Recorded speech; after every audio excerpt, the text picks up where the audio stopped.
So I'm just going to give a little bit of background about the archival process and how we started and where we are now. And so you might be wondering, why UCLA and why am I involved? And Nancy asked me to talk a little bit about that. So I wanted to say I was a curator in the UCLA Library Special Collections for 23 years, and there are many subject areas in our part of the UCLA Library Special Collections. It's a broad arts and humanities special collections. And so it covers many, many different topics, which are, I don't know if you can even read it, but they're shown on the left-hand side of that screen. But my role as a curator included both visual arts and the history of Japanese Americans, especially focused on Los Angeles, of course. And also my role as curator,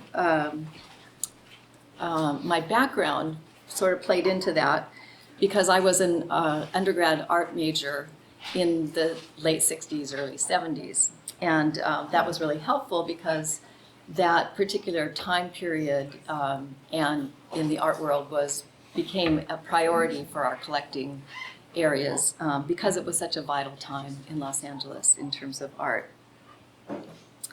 And I should say also the UCLA Oral History program has a series of interviews that are about artists in LA during that time as well.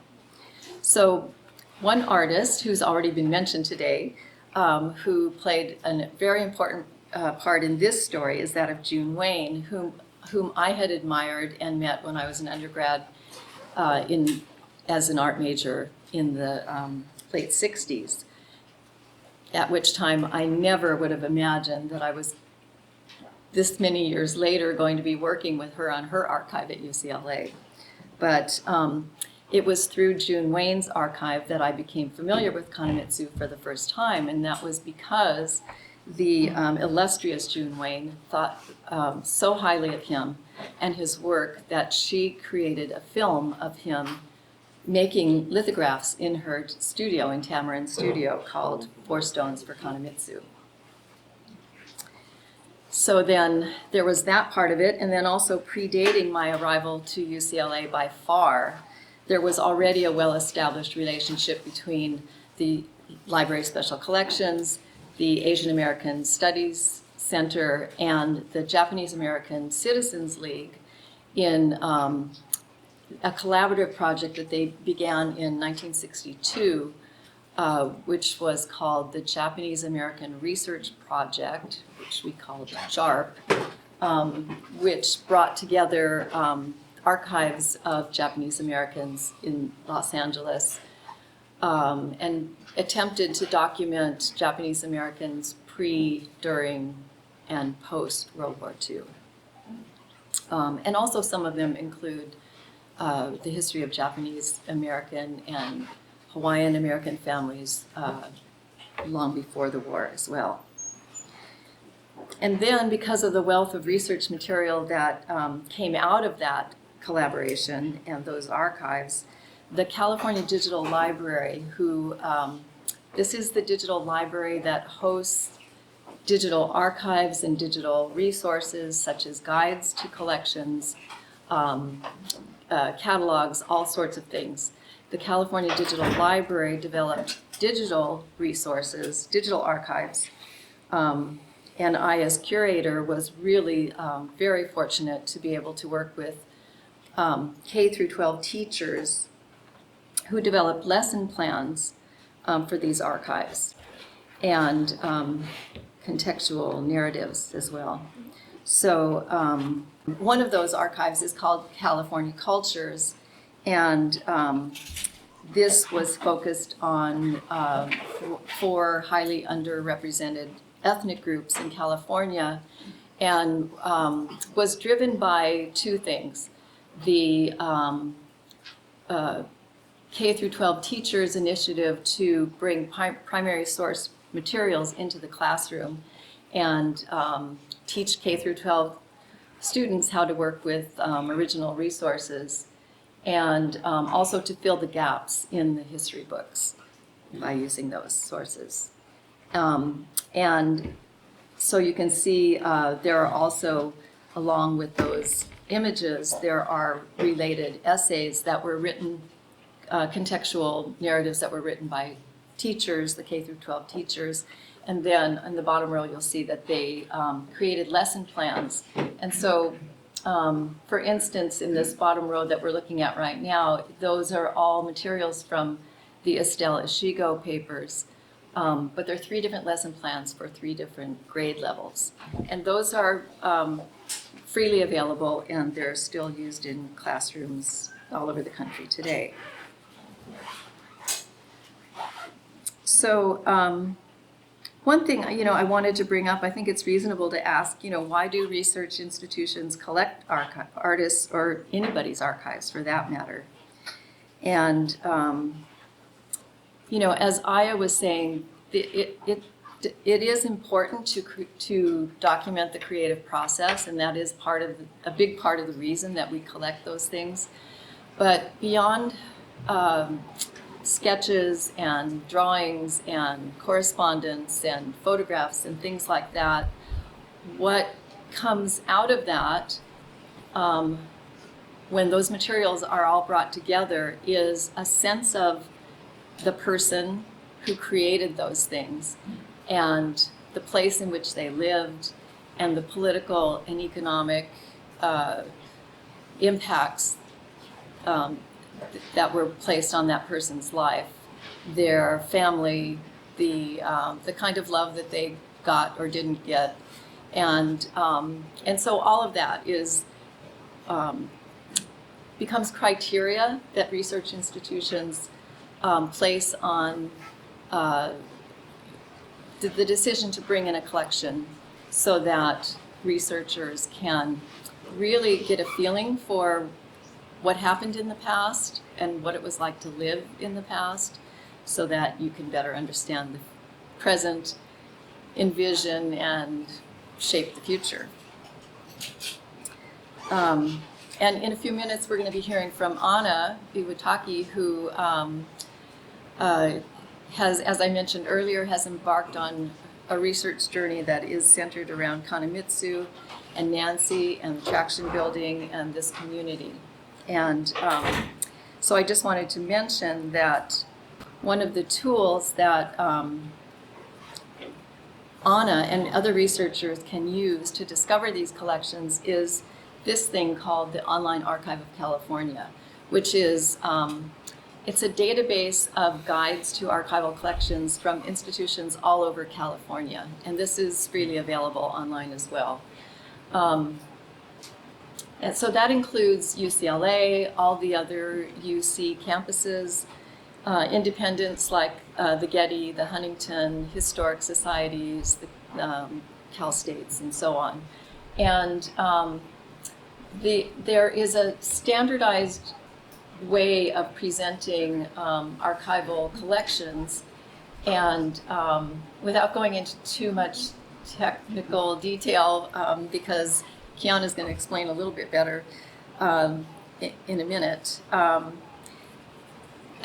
We think of them as hierarchic, and it kind of goes from the very broad to the very specific. So a guide to a collection, which is unfortunately called a finding aid, will give you an overview of the collection, and then it sort of drills down to what we call a container list, where it describes what's in each box or what's in each folder. And it's by doing keyword searches across these, or just reading through these finding aids, that researchers discover what collections we have and what's in them, and helps them to narrow down what they want to see. But another reason it's important to act on preserving Kanemitsu's archive, I would say, is its vulnerability. Many of us have heard stories about archives that have been destroyed because of acts of God, like floods or fire. And in fact, Aldous Huxley's papers, who are at UCLA, that there was a fire and many of his important writings were destroyed.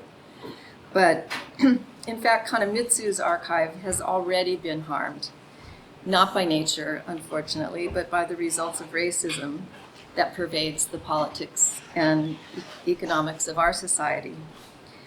The gentrification of this very area where he and Nancy lived and worked and supported other artists and contributed in so many ways.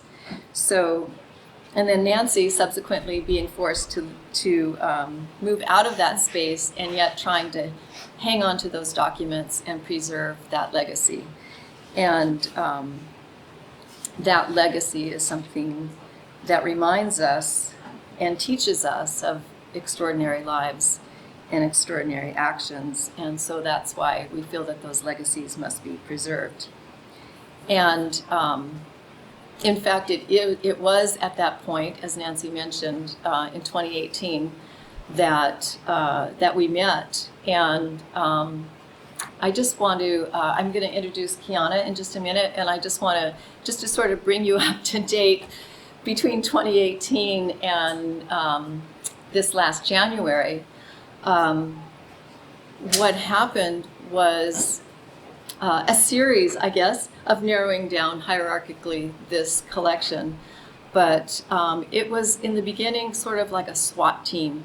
Nancy called and said, I'm being evicted from this building, and are you interested in Mike's archive? And I ran down there, and in short, over a couple of days, I reached out to my colleague Octavio and my daughter Emma, and we spent 2 days just packing things in boxes, just sorting. This is the archive. This is personal stuff.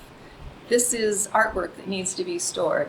And so that was sort of the first pass at arrangement, if you will. Very gross arrangement. And then Nancy had to change locations 3 times over the time period that I've known her. And each one of those times, I and several volunteers went back to the boxes, which were now in a new location, which had been listed very briefly by several different people in several different ways. And so at each point, we were sort of taking 2 steps backward and 1 step forward and trying to get a handle on what's in the collection so that it could be described to an institution like UCLA that would take it in and take it to the further step of processing and creating a finding aid like this and making it researchable. So, so after several starts and stops, I think I had a sense of what was in the collection, and we like to create, you'll see on the right-hand side of that screen, under container listing, it's sort of like a table of contents, and we call those things series. And we ask the archive to describe those series itself. It's an organic process, and so what comes out of that person's life and how they organize things are where those series come from. So, bringing us up to the present, I want to thank UCLA and the director of Library Special Collections, especially Jennifer Osorio, for coming forward this year and supporting myself and Kiana's internship to come to that material with this series in mind, with a set of series in mind, to then do the next pass to organize those materials within the series. And Kiana will demonstrate to you how those things are documented so that it can be described to an institution, and then when it goes to an institution, It will be processed in a way that everything is in acid-free folders and acid-free boxes. It can be handleable, and a guide like this will help researchers to find what they're looking for. So that is, I think, what I had in mind to say. I did thank UCLA. I just want to say that I am extremely proud of UCLA for supporting this project in particular, because we have articulated our collecting priorities, and that is an evolving process as well. And of late, it is much more focused on highlighting artists and other creative persons and activists whose stories have been erased. And I feel that UCLA is really serving as a model at this point of how archival institutions can really support their communities and not only bring the community into the archives, but actually engage with communities and give, and in a way that, you know, everybody learns and everybody wins. So, so off my podium now, and I would like to hand it over to Kiana.